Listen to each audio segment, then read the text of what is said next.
नमस्कार, ANB news देख रहे हैं आप और मैं हूं आपके साथ हितेंद्र। 3 बजे 3 बड़ी खबरों में आप सभी का स्वागत है।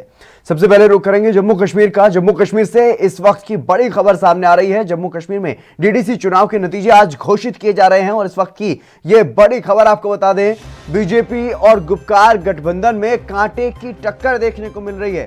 पुलवामा में पीडीपी नेता वाहिद पारा की जीत हुई है। ये बड़ी खबर आपको बता रहे हैं। श्रीनगर में बीजेपी के एजाज हुसैन जीते हैं। जैनपुरा से निर्दलीय प्रत्याशी की जीत हुई है। ये बड़ी खबर, पुलवामा में पीडीपी नेता वाहिद पारा की जीत हुई है। जम्मू कश्मीर डीडीसी चुनाव के नतीजे आज घोषित किए जा रहे हैं। कुल 280 सीटों पर 8 चरण में मतदान हुआ है और 2178 उम्मीदवारों ने अपनी किस्मत आजमाई है, जिनका आज फैसला आ रहा है। और आपको बता दें, अनुच्छेद 370 हटने के बाद यह पहला चुनाव हुआ है। इस चुनाव पर हर किसी की नजर है कि अब वहां पर जम्मू कश्मीर में जिस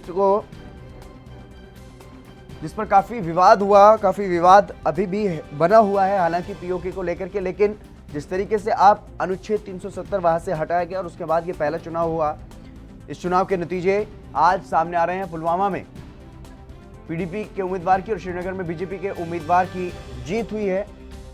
इसके अलावा निर्दलीयों को भी वहां की जनता ने चुना है, यानी कि लोकतंत्र की जो बात की जाती है, लोकतंत्र का जो पर्व, लोकतंत्र का जो त्योहार मनाया जाता है, चुनावों को उसमें बढ़ चढ़ करके हिस्सा लिया इस बार जम्मू कश्मीर की जनता ने। बीजेपी ने भी अपना पूरा जोर इस चुनाव में लगाया, जिसका असर अभी तक नतीजों में नजर भी आ रहा है। हालांकि रविंद्र श्रीवास्तव हमारे संवाददाता हमारे साथ जुड़ गए हैं अधिक जानकारी के साथ। रविंद्र, क्या कुछ जानकारी फिलहाल, क्या कुछ ताजा अपडेट चुनाव परिणाम को लेकर? जी देखिए, कहीं ना कहीं बीजेपी ने कश्मीर घाटी में अपना खाता खोल लिया है और 3 सीटें, कहा जाए हैट्रिक, बीजेपी ने वहां पर दर्ज की है। और लगातार जिस तरह से बीजेपी का विकास का नारा था, उसको लेकर कहीं ना कहीं लोग जो हैं अब निकलकर सामने आए हैं। और जम्मू की अगर बात करें तो जम्मू में भी लोगों ने खुलकर मतदान बीजेपी की पक्ष में किया है। अभी तक जो नतीजे आ रहे हैं उसके मुताबिक 63 सीटें बीजेपी को, गुपकार को 90 और कांग्रेस को 29। अन्य जो हैं, जो निर्दलीय उम्मीदवार हैं, वो करीब करीब 83 सीट जो है उन्होंने अभी तक हासिल की है। और अभी भी काउंटिंग जो है वो जारी है। जब तक प्रेस कॉन्फ्रेंस नहीं हो जाती है उसके बाद ही पूर्ण रूप से कहा जाएगा कि जो है किस और रुख जो है इन चुनावों का रहा है। जी रविंद्र, भले ही जिस तरीके से आपने कहा कि बीजेपी की तरफ लोगों का झुकाव दिखाई दिया, जिस तरीके से बीजेपी ने पूरी कोशिश की, पूरा जोर लगाया, उसका असर भी देखने को मिला, लेकिन गुपकार गैंग, जो गुपकार में जितने भी राजनीतिक दल हैं, वहां के जो क्षेत्रीय राजनीतिक दल हैं, वो एक साथ इस चुनाव में नजर आए, उसका क्या कुछ असर देखने को मिल रहा है फिलहाल परिणाम देखें तो? जी देखिए, कहा जाए तो इस समय जो 7 पार्टियां इकट्ठी होकर जिन्होंने गुपकार गैंग बनाया था, अगर कहा जाए तो उन सभी ने उनका सभी का गुपकार गैंग वर्सेस बीजेपी था। तो कहीं ना कहीं बीजेपी इन सब के विरुद्ध खड़ी होकर भी काफी सीटें हासिल कर चुकी है। हालांकि लोगों ने इस बार निर्दलीय जो हैं उनको ज्यादा महत्व दिया है, उनको ज्यादा उनको वोट डाले हैं उनके पक्ष में। और कहा जाए तो ये एक कहा जाए तो जो निर्दलीय हैं वो अब इनमें अब अपना रोल निभाएंगे। और जिस तरह से बीजेपी का कह रहे थे गुपकार गैंग की बीजेपी खाता नहीं खोल पाएगी कश्मीर में, तो उसको दरकिनार करते हुए लोगों ने बीजेपी को वहां पर भी वोट दिए हैं और 3 सीटें जो है हासिल की हैं। जी, इसके अलावा अगर बात की जाए, क्योंकि लगातार जिस तरीके से बीजेपी की तरफ से एक अभियान जो है वो छेड़ा गया था, गुपकार गठबंधन जो है, जितने भी राजनीतिक दल उसमें हैं उनके खिलाफ, तो उसका क्या कुछ असर देखने को मिल रहा है? क्या जनता पूरी तरह से उन्हें नकार रही है या फिर उनके पक्ष में ज्यादा वोट जो है वो किए गए? जी देखिए, बीजेपी की अगर बात करें तो बीजेपी ने खास करके जम्मू संभाग की अगर बात करें तो जम्मू संभाग में जिस तरह से 370 को हटाने से पहले जो रिफ्यूजी थे, जहां कहा जाए कि वाल्मीकि समाज था, गोरखा समाज था, उनको वोट डालने का हक नहीं था। लेकिन 370 जब हटा उसके बाद उनको राइट्स मिले, उनके बच्चों को नौकरियां यहाँ पर मिल सकती हैं। और अब उन्होंने अगर कहा जाए तो बीजेपी के पक्ष में उन्होंने वोटिंग की है। और ये दर्शाता है कि बीजेपी ने जिस तरह से लोगों के हितों की बात की है, उसको खास करके अगर इन चुनावों में बात की जाए, डीडीसी के चुनावों में, तो डीडीसी के चुनावों में उन्होंने अपने मैनिफेस्टो में जो है कहा जाए कि तरक्की का वादा किया था, उसका उसको लेकर जो है कहीं ना कहीं लोगों ने उसके पक्ष में वोट किए हैं। तो ये अपने आप में दर्शाता है कि अभी तक जो है लोगों की बयार है, खास करके कश्मीर घाटी में जी। जो कभी बीजेपी का वर्चस्व नहीं हुआ करता था, वहां पर भी अब सीटें निकालने में बीजेपी कामयाब हुई है। हालांकि कुपकार गैंग को दक्षिण कश्मीर के इलाके से काफी ज्यादा वोट पड़े हैं और यही वजह है कि उनकी सीटें जो है अभी 90 हैं और कांग्रेस हालांकि कई जगह पर अलग से भी चुनाव लड़ रही थी, तो 29 सीटें उसकी हैं और बीजेपी को अभी तक जो है 65 सीटें मिली हैं जी। लेकिन अभी ये रुझान है, कब तक फाइनल नतीजे आ जाएंगे, क्या कुछ उम्मीद? जी देखिए, 5 बजे के बाद ही इन चुनावों का कहा जाए तो जब वोटिंग खत्म होगी उसके बाद प्रेस कॉन्फ्रेंस चुनाव आयोग द्वारा की जाएगी और जी। उसी के बाद ही पूरे जो रिजल्ट है वो सामने आएंगे लोगों के कि आखिरकार जो है किसके पक्ष में लोगों ने ज्यादा वोटिंग की है जी। जी, इसके अलावा अगर बात की जाए, क्योंकि लगातार जिस तरीके से जो परिणाम सामने आ रहे हैं, जिन लोगों की जीत हो रही है, चाहे वो किसी भी दल के प्रत्याशी हैं, वो अपनी खुशी किस तरीके से जाहिर कर रहे हैं, क्योंकि 370 हटने के बाद पहली बार ये चुनाव हुए। बिल्कुल, देखिए 370 हटने के बाद करीब 1.5 साल के कहा जाए समय हो चुका है, तो और पहली बार डीडीसी के इलेक्शन हुए हैं और इसमें सबसे बड़ा मुद्दा रहा विकास का। तो विकास को लेकर लोगों ने काफी ज्यादा वोटिंग की है और लोग जो प्रत्याशी जीत के सामने आ रहे हैं उनमें बहुत ज्यादा खुशी है। उनके जो समर्थक हैं, कई जगह तो हमने देखा फूलों से उनका सत्कार हुआ और कई जगह ढोल नगाड़ों से भी उनका स्वागत किया जा रहा है और जाहिर सी बात है कि अब जिस तरह से करीब 370 हटने के बाद जिस तरह से चुनाव हुए हैं, तो लोगों ने बढ़ चढ़कर हिस्सा लिया और सबसे बड़ा कहा जाए तो विकास ही मुद्दा रहा है और जो भी कैंडिडेट सामने जीत के आ रहे हैं उनमें एक खुशी की लहर है और यही कहा जा रहा है कि अब हम अपने इलाके का जो है विकास करवाएंगे, क्योंकि पिछले 70 सालों से जो विकास की गति रुकी हुई थी अब जो है उसको एक रफ्तार मिलेगी। जी रविंद्र, इसके अलावा क्योंकि जम्मू कश्मीर में जिस तरीके से आतंकियों ने पहले तबाही मचाई है और अभी भी जब चुनाव चल रहे थे, अलग अलग चरण में जब चुनाव हो रहे थे, मतदान हो रहा था, तब भी लगातार कोशिश ये रही आतंकी संगठनों की कि हालात को जो है खराब किया जाए वहां पर, लेकिन अपने मंसूबों में कामयाब नहीं हो पाए आतंकी और लगातार वहां पर चुनाव को प्रभावित करने की हालांकि कोशिश जरूर की गई।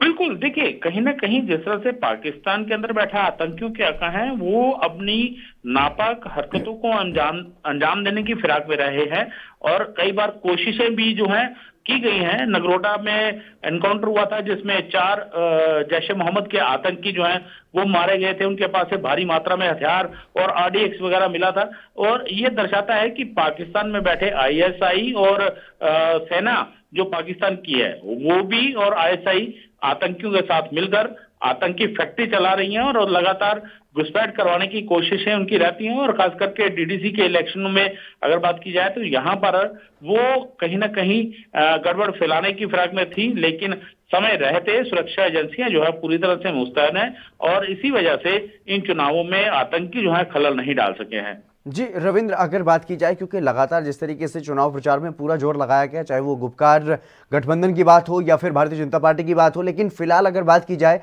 तो क्या कुछ जो रुझान है वो देखने को मिल रहे हैं? किन क्षेत्रों में फिलहाल कौन कौन सी पार्टियां मजबूत नजर आ रही हैं? मैं अगर दोनों संभागों की बात करूं तो जम्मू के अंदर बीजेपी जो है काफी ज्यादा सीटें हासिल कर रही है। हालांकि लोग जो हैं कश्मीर घाटी में जिस तरह से 370 को लेकर गुपकार गैंग ने एक वेव चलाई थी, उसका कहीं ना कहीं असर जो है वो मिला, उसका फायदा जो है वो गुपकार गैंग को हुआ है। दक्षिण कश्मीर का इलाका जो है वहां पर गुपकार गैंग को काफी ज्यादा सीटें हासिल हुई हैं। तो कहा जाए तो इन चुनावों में बीजेपी वर्सेस गुपकार गैंग जो है वो रहा है, लेकिन अन्य निर्दलीय आप ये भी बिल्कुल बिल्कुल समझ अन्य सकते हैं निर्दलियों कि को भी लोग जो वहां की जनता है उन्होंने समर्थन दिया है। रविंद्र, तमाम जानकारी देने के लिए बहुत बहुत शुक्रिया। डीडीसी के चुनाव हो रहे हैं और चुनाव का जो परिणाम है वो आज सामने आ रहा है। ऐसे में जितने प्रत्याशियों ने अपनी किस्मत जो है वो जनता के हाथों में छोड़ी थी, अब उनका जो परिणाम, जिसको जनता ने समर्थन दिया है, वो सामने आ रहा है।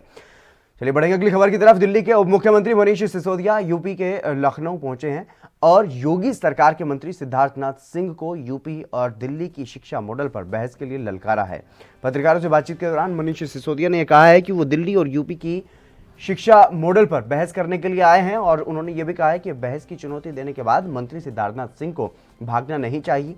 बता दें कि पिछले दिनों दिल्ली के सीएम अरविंद केजरीवाल ने यूपी में होने वाले 2022 का विधानसभा चुनाव लड़ने का ऐलान किया था। केजरीवाल ने यह कहा था कि यूपी में आम आदमी पार्टी सारी सुविधाएं लोगों को भी दिलवाना चाहती है जो दिल्ली वासियों को उनकी सरकार में मिल रही हैं। उन्होंने बिजली, पानी, शिक्षा और भ्रष्टाचार के मुद्दे पर योगी सरकार को घेरा था। इसके पलटवार में मंत्री सिद्धार्थनाथ सिंह ने प्रेस कॉन्फ्रेंस कर यह कहा था कि मुंगेरी लाल के सपने ना देखें और आम आदमी पार्टी को इस तरीके की नसीहत दी गई थी। साथ ही मंत्री सिद्धार्थनाथ सिंह ने शिक्षा व्यवस्था समेत कई विकास कार्यों पर बहस के लिए चुनौती भी दी थी।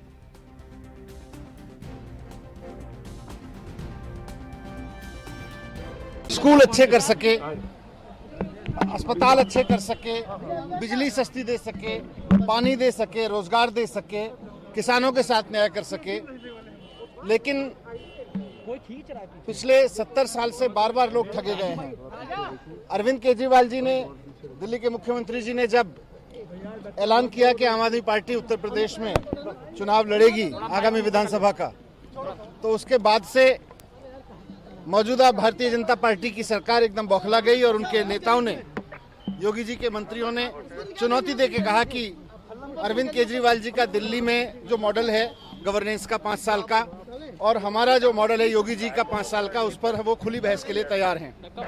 उस खुली बहस की चुनौती को स्वीकार करते हुए मैं आज लखनऊ आया हूँ। मैंने उसी वक्त मंत्री सिद्धार्थनाथ सिंह जी को कहा था कि मैं आपके इस निमंत्रण को स्वीकार करता हूँ और मैं लखनऊ आऊँगा, आप मुझे टाइम और जगह बता दीजिए। अभी तक तो उन्होंने कोई टाइम और जगह बताया नहीं है, फिर भी मैं लखनऊ आ गया हूँ और उम्मीद करता हूँ कि पिछले 4 साल में योगी सरकार ने उत्तर प्रदेश के लोगों के शिक्षा के लिए, स्वास्थ्य के लिए, बिजली के लिए, पानी के लिए, रोजगार के लिए जो काम किए होंगे उस पर चर्चा करने के लिए उत्तर प्रदेश के वो मंत्री जी आएंगे और खुली बहस करेंगे, जो कि उन्होंने चुनौती दी थी, जिस पर मुझे इन्वाइट किया था। प्रितपाल जी जुड़ गए हैं हमारे साथ आम आदमी पार्टी से। प्रितपाल जी, आपका स्वागत है एनबी न्यूज पर। जी जी नमस्कार जी प्रितपाल जी, किस तरीके से देखते हैं इसे, जिस तरीके से यूपी में चुनाव लड़ने का ऐलान किया गया आम आदमी पार्टी की तरफ से और जो चुनौती यूपी के मंत्री ने दी उसको स्वीकार करते हुए आपके नेता, आम आदमी पार्टी के नेता मनीष सिसोदिया आज लखनऊ पहुंचे हैं, लेकिन अभी तक कोई भी इस तरीके की बात सामने नहीं आ रही कि जिन मंत्री ने चुनौती दी थी वो सामने आ रहे हो। देखिए, जो चुनौती इन्होंने दी थी, जो इन्होंने ट्वीट वार चलाई थी जी, उस पे इन्होंने इनका सारी पोल खुल चुकी है जी, जिन जिन स्कूलों के बारे में इन्होंने दिल्ली की नुक्स निकालना इन्होंने शुरू कर दिया जी, ये तो वही बात है कि साथ की गाड़ी अगर चल रही हो, किसी का दुपट्टा या कोई पस रहा हो, आप उसको सचेत कर रहे हैं कि आप सचेत हो जाइए, आप इससे नुकसान पा सकते हैं। और उल्टा वो हमको बता रहा नहीं, आप अपना देखो, आप अपना समझो। तो उत्तर प्रदेश में मनीष सिसोदिया जी ने 1 हफ्ते पहले कहा था कि 22/12/2020 को मैं आ रहा हूँ, हमको वो 10 स्कूल ऐसे दिखा दो जो अपने पिछले 4 साल में जिसका जीर्णोद्धार आप सरकारी स्कूल का किया हो, और मैं आपको 1000 स्कूल की लिस्ट देता हूँ। आज सुबह से एयरपोर्ट से लेके हम लोग यहाँ तक पहुंचे, एक भाजपा का नेता हम लोग को रास्ते में नहीं मिला।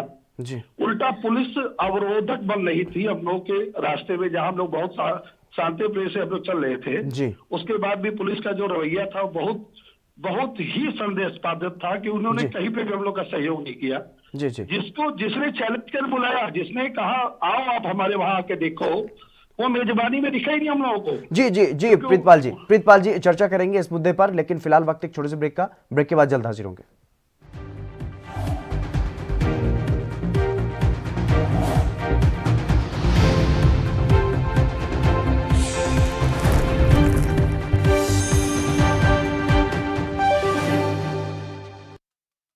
क्या आप दुबले पतले कमजोर हैं, आपकी सेहत नहीं बनती? भूख कम लगती है, वजन नहीं बढ़ता? दरअसल मेन बात खाना पीना खाना नहीं है, मेन बात है खाया पिया लगना। और अगर खाया पिया लगेगा ही नहीं तो सेहत बनेगी कैसे? इसलिए हमारी संस्था सन्यासी आयुर्वेदा ने एक ऐसी दवा बनाई है जो कि आपके पाचन तंत्र को, आपके लीवर सिस्टम को ठीक करने का काम करती है, ताकि आप जो भी खाएं उसका पूरे का पूरा निचोड़ आपके शरीर को लगे, आपकी भूख बढ़े, खाया पिया सही से लगे, नया खून बने, हड्डियों में जान आए, वजन बढ़े, ताकत बढ़े, चेहरे पर नूर आए और आप मोटे तगड़े खूबसूरत पर्सनैलिटी के मालिक बन जाएं। यह दवा पूरी तरह से आयुर्वेदिक होती है। इसका शरीर पर कोई भी साइड इफेक्ट, कोई भी नुकसान या दुष्प्रभाव नहीं होता। लड़के लड़कियां दोनों इसका इस्तेमाल कर सकते हैं और पहले 15 दिन के अंदर ही आपको इसका असर महसूस हो जाएगा। सिर्फ 650 रुपए की पूरे 1 महीने की दवा होती है और आप इसे घर बैठे 01145454545 पर फोन करके दवा मंगवा सकते हैं। लखनऊ से लेकर चंडीगढ़ तक, मुंबई से लेकर रायपुर तक, क्या है राजनीति की हलचल।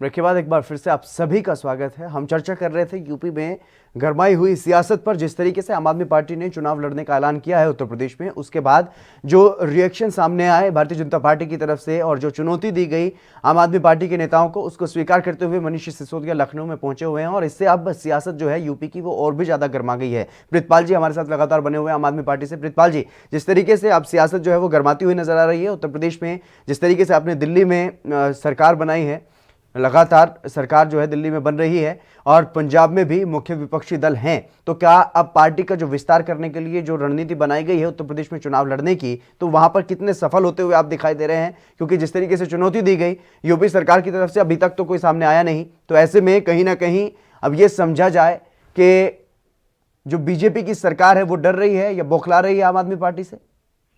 देखिए, हम लोग जब आए थे सत्ता में जी, तो सबसे पहले हम लोगों ने कहा था कि राजनीति हम बदलने आए जी, हम राजनीति कर रहे हैं, हम एक सेवादार के रूप में राजनीति में आ रहे हैं जी, और जितनी पार्टियां हिंदुस्तान की है, जो बड़ी पार्टियां, छोटी पार्टियां जो अभी तक राज कर चुकी है, उनको हम राजनीति सिखाने आए हैं। जी, आज ये चर्चा का विषय बना, आपके चैनल के माध्यम से आज शिक्षा एक चर्चा का माध्यम बन रहा है। जी। पीछे कई चुनाव निकले, अभी बिहार चुनाव निकला, उससे पहले दिल्ली का चुनाव निकला। आपको शाहीन बाग, गोली मारो, इस टाइप के ही माहौल मिलते थे, यही मुद्दे बनते थे। बिल्कुल।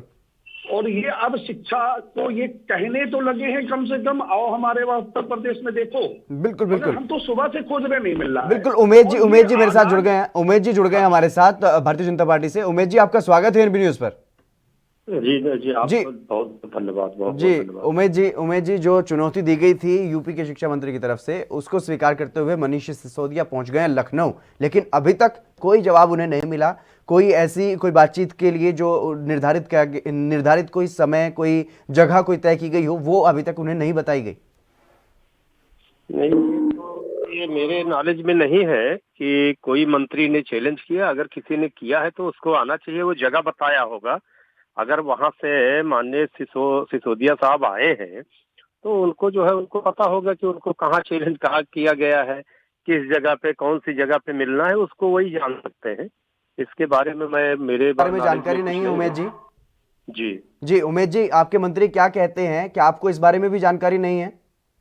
नहीं, क्या कहते हैं ये नहीं, इसके बारे में कि उनका चैलेंज हुआ और वो आए हैं, ये तो बहुत बड़ी चीज है। तो हंसी, तो मजाक की बात बन गई कि अगर कोई जगह स्पष्ट नहीं हुआ, कोई टाइम स्पष्ट नहीं, और उसके बाद पहलवान उतर आए हैं मैदान में। पहले बीजेपी ने दी चुनौती, पहले बीजेपी ने दी और आम आदमी पार्टी ने स्वीकार की। उसके बाद जब कोई जवाब नहीं आया तो उन्होंने खुद ही डिसाइड कर लिया कि चलो हम ही पहुंचते हैं। लेकिन उसके बाद भी अभी तक भी कोई जवाब इस तरीके का अगर नहीं आया है कि ना ही तो जगह बताई गई है, ना ही समय बताया गया है। नहीं, वो आपके माध्यम से देना चाहिए, आपको खबर देना चाहिए, क्योंकि अगर मंत्री ने दिया है चैलेंज तो कौन से मंत्री जी ने दिया, थोड़ा मैं भी जानना चाहूंगा। सिद्धार्थ नाथ जी ने दिया है। तो बहुत बहुत अच्छी बात है। जी। अगर उन्होंने दिया है तो वो मंत्री है उत्तर प्रदेश के और कैबिनेट मंत्री हैं जी। उनका फोन नंबर है, उनका ऑफिस है, उनका रेजिडेंस है जी। उनका मंत्रालय है। जी प्रितपाल जी ये कह रहे हैं कि उनके घर चले जाइए सीधा। प्रितपाल जी ये कह रहे हैं कि सीधा उनके घर चले जाइए और उनसे बातचीत कर लीजिए। मैं आपको सूचना दे दूं जी। परमिशन होने के बाद मनीष सिसोदिया जो एक प्रोटोकॉल के तहत उप मुख्यमंत्री उत्तर प्रदेश दिल्ली के हैं, वो शिक्षा मंत्री हैं जी, वो आ रहे हैं। उसके बाद हमारे कई कार्यकर्ताओं के खिलाफ अभी जो सूचनाएं आ रही हैं वो कई अलग अलग थानों में उनके नाम मुकदमे लिखा दिए गए। इसकी पुष्टि मैं पूरी तरह से नहीं कर पा रहा हूँ आपको, मगर ये सुनने में आया है कि इस तरह से हो रहा है। उसको भी थाना कृष्णनगर के सीओ हैं, उन्होंने मुझको उस समय कार्यक्रम के तहत दिया। तो ये जो कह रहे हैं कि आपका फोन नंबर सबको पता है, सब चीजें उनको पता है, यही महाशय ये बता दे जो प्रवक्ता आपके चैनल पे बैठे हुए हैं कि एक उत्तर प्रदेश का कोई ऐसा स्कूल बता दें, सरकारी स्कूल जहां पे इन्होंने जीर्णोद्धार कर दिया हो। मैंने कल एकेडमी होटल जो कानपुर रोड के पास है, जहां पे फिनिक्स मॉल है, जहां से मात्र 1 से 1.5 किलोमीटर की दूरी पे। उमेश जी है कोई जवाब? एक छोटा सा कमेंट क्योंकि वक्त की कमी है। उमेश जी कोई जवाब? हेलो उमेश जी, जो आरोप लगाया गया है आम आदमी पार्टी की तरफ से, उस पर कोई जवाब देंगे आप? हाँ, क्या लगाया गया? असल में जी ये कहा कि कोई भी शिक्षा के मॉडल को लेकर के जो चैलेंज किया गया था उसके बारे में कोई जानकारी देंगे आपके कौन से स्कूल को आपने इतना अच्छा बनाया है जो दिल्ली के मुकाबले में हो? देखिए, आवाज तो बिल्कुल नहीं समझ में आ रही है जी, लेकिन मैं थोड़ा सा जो कहना चाह रहे हैं, जो मैं अंदाजा से है कि आपका शिक्षा विभाग के बारे में बिल्कुल जल्दी से बिल्कुल अगर माननीय उप मुख्यमंत्री मनीष सिसोदिया साहब ने अच्छा स्कूल बनाया है दिल्ली में तो बहुत अच्छी बात है। मैं उनको धन्यवाद करता हूं जी। और उत्तर प्रदेश में भी आए, यहाँ पे भी बनाए, मैं स्वागत करता हूं जी। बाकी यहाँ पे आज 4 सालों से स्कूल का शिक्षा विभाग बहुत खुश है, बहुत अच्छा चल रहा है। उत्तर प्रदेश की जनता बहुत खुशहाल है। चलिए बहुत बहुत शुक्रिया उमेश जी मेरे साथ जुड़ने के लिए। प्रितपाल जी आपका भी बहुत बहुत शुक्रिया। लेकिन जिस तरीके से उत्तर प्रदेश के एक कैबिनेट मंत्री ने चुनौती दी थी उसको कहीं ना कहीं स्वीकार करते हुए अब जिस तरीके से मनीष सिसोदिया जी ने यह कहा है तो उससे यही कह रहे हैं कि अब बीजेपी जो है वो बौखलाई हुई है, अब वो मंत्री जो हैं वो सामने नहीं आ रहे जिन्होंने चुनौती दी थी। चलिए बढ़ेंगे अगली खबर की तरफ। कृषि कानून के विरोध में किसानों का आंदोलन लगातार जारी है। अपनी मांगों को लेकर के किसान दिल्ली बॉर्डर पर डटे हुए हैं। आज किसानों के आंदोलन का 27वां दिन है। आंदोलनकारी किसानों ने दिल्ली गाजीपुर बॉर्डर को पूरी तरह से बंद कर दिया और गाजियाबाद से दिल्ली के लिए रास्ता पहले से ही बंद कर दिया गया था। आज किसानों ने दिल्ली से गाजियाबाद का रास्ता भी बंद कर दिया। कड़ाके की ठंड के बावजूद आंदोलनकारी किसान प्रदर्शन स्थल पर जमे हुए हैं। इन सबके बीच अब नुकसान के आंकड़े भी सामने आ रहे हैं जिसमें अलग अलग दावे किए जा रहे हैं कि किसान आंदोलन के चलते कितना नुकसान हुआ है। ऐसे ही एक आंकड़ा जारी किया गया है Confederation of All India Traders ने। Confederation of All India Traders यानी कि कैट के आंकड़े के मुताबिक किसान आंदोलन से अब तक करीब 14,000 करोड़ रुपए के व्यापार का नुकसान हो चुका है। दिल्ली, हरियाणा, राजस्थान और उत्तर प्रदेश के क्षेत्रों में अब तक लगभग 14,000 करोड़ रुपए के व्यापार का बड़ा नुकसान हो चुका है। आंदोलन से व्यापार प्रभावित हो रहा है और व्यापार को नुकसान हो रहा है। नुकसान का हवाला देते हुए कैट ने किसान नेताओं और केंद्र सरकार से अपील की है कि बातचीत से इस मसले को सुलझाया जाए और जल्द ही स्थिति को सामान्य किया जाए।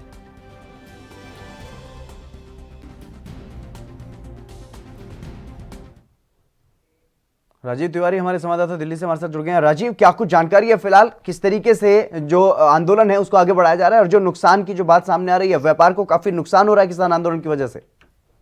देखिए, बिल्कुल सही कहा आपने। एक चीज तो स्पष्ट है, जिस तरीके से लगातार कहीं ना कहीं किसानों को जो आंदोलन है वो जोर पकड़ता चला जा रहा है और कहीं ना कहीं सरकार के ऊपर प्रेशर बनने के साथ साथ अब जो व्यापार के अंदर नुकसान होता चला जा रहा है। क्योंकि जिस तरीके से कैट के पहले भी आशंका जताई थी कि अगर किसानों का आंदोलन चला तो कहीं ना कहीं व्यापार जो है वो प्रभावित होगा, व्यापार ठप हो जाएगा। मगर बात करें जिस तरीके से अब कैट ने स्पष्ट कर दिया है कि जो व्यापार है वो बिल्कुल ठप हो चुका है। यानी कि जो दिल्ली के बॉर्डर के पास जितने भी व्यापारियां या फिर कह सकते हैं इंडस्ट्रियल एरिया बने हुए हैं सब बताने की इस टाइम कह सकते बेकार हो चुके हैं, और यहाँ तक कि काम नहीं है उनके पास, यहाँ तक कि जो उनके जो एम्प्लॉय थे जो आते थे वो भी नहीं आ पा रहे, क्योंकि लगभग कहीं ना कहीं दिक्कतें हो रही हैं उन लोगों को आने के लिए, और कहीं ना कहीं रास्ते भी बंद हैं। तो साथ साथ एक जरूर स्पष्ट है कि अगर जो कैट के द्वारा जो कह सकते हैं जो घाटा बताया गया कि इतने करोड़ रुपए का घाटा हुआ है, वो कहीं ना कहीं सीधे सीधे सरकार को, और सरकार कहीं ना कहीं अब इस आंदोलन को खत्म कराने की कोशिश करेगी, क्योंकि अभी 1-2 दिन के अंदर ही जैसे ही सरकार की जो बैठक हुई थी, यानी किसानों की कृषि मंत्री की और कह सकते हैं जो अमित शाह की बैठक हुई थी, उसमें स्पष्ट किया गया था कि 1-2 दिन के अंदर ही इसको खत्म कर दिया जाएगा। जहां तक कि उस बैठक के अंदर बातचीत जो हुई थी वो भी यही इशारा दे रही थी कि आज कल के अंदर ये किसान आंदोलन खत्म हो जाना चाहिए, मगर अभी भी किसान आंदोलन से सरकार की डायरेक्ट बात नहीं हो पा रही है, ना ही जो किसान आंदोलन जो कर रहे हैं उनके बीच में सरकार का कोई नुमाइंदा आ रहा है। बस सिर्फ चुनिंदा जो कह सकते हैं नेता हैं या फिर चुनिंदा जो संगठन है उनसे ही बात हो पा रही है, और वो कहीं ना कहीं फायदा भी बता रहे हैं। मगर बात करें जिस तरीके से अभी भी प्रदर्शन चल रहा है, तो कहीं ना कहीं आने वाले दिनों के अंदर और ज्यादा घाटा हो सकता है सरकार को। जी बिल्कुल, तमाम जानकारी देने के लिए बहुत बहुत शुक्रिया राजीव। तो लगातार किसानों का जो आंदोलन है वो जारी है, और लगातार किसान अपनी मांगों पर डटे हुए हैं, और सरकार भी कहीं ना कहीं अपनी जिद पर अड़ी हुई है इन कानूनों को लागू करने के लिए। फिलहाल इस कार्यक्रम में बस इतना ही, मुझे दीजिए इजाजत, नमस्कार।